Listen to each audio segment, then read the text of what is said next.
Thank you for the opportunity to present here today, Chris, and look back for the last 4 years journey and to discuss the reason for being here and what we accomplished, what's about to come.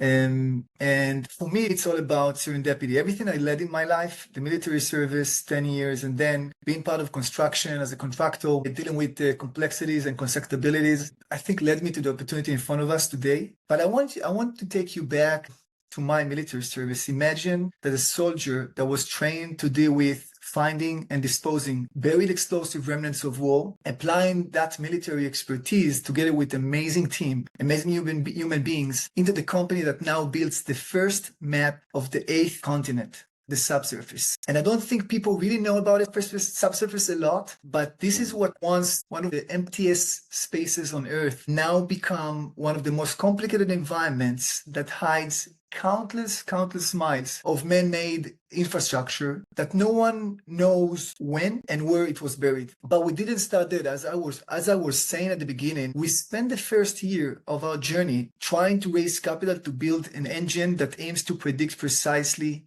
the exact, locations of buried hazards and landmines, but no one was intended to invest in something that could explode, and it was too risky for them to consider. So we had to do something, and like most of the startups, we had to make a decision to pivot. So I remember that I returned to the audit room, which basically was my daughter's room back then in the Golden Heights. Yes. And I'm asking Google, what can I do with a technology that can see beneath the ground? And then I found him, my aha moment, Professor Jim Anspach, the guy who dedicated his life to subsurface mapping and subsurface engineering. He's the inventor behind the subsurface utility engineering, which you know it as a ASC behind me. You can see the standard behind me.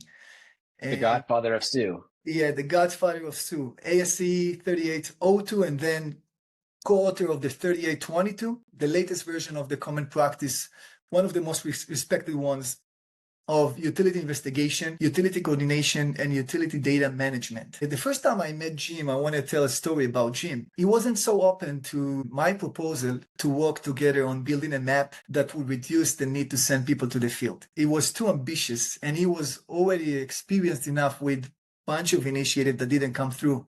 But he saw my persistence and said, you know what? Okay, I'm willing to consider to work with you on this one in one condition. Promise me that you will never overpromise to customers. And I said immediately, 100%, promise. And then he said, no, you can't say 100%. There is no 100%.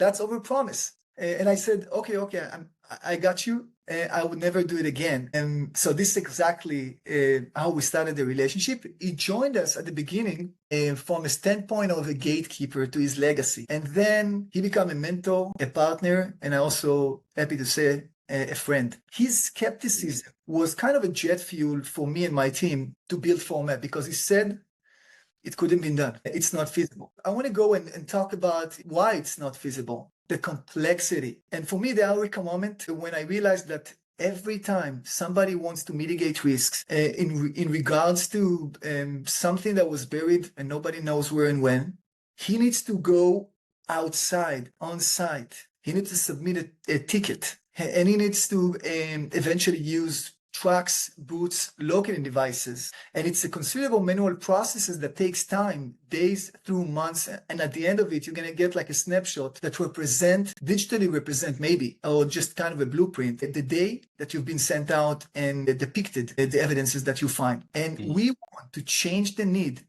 to send people to the field. We want to take the industry to its transformation. And I believe moving from using the method of sending people to the field from physical to digital.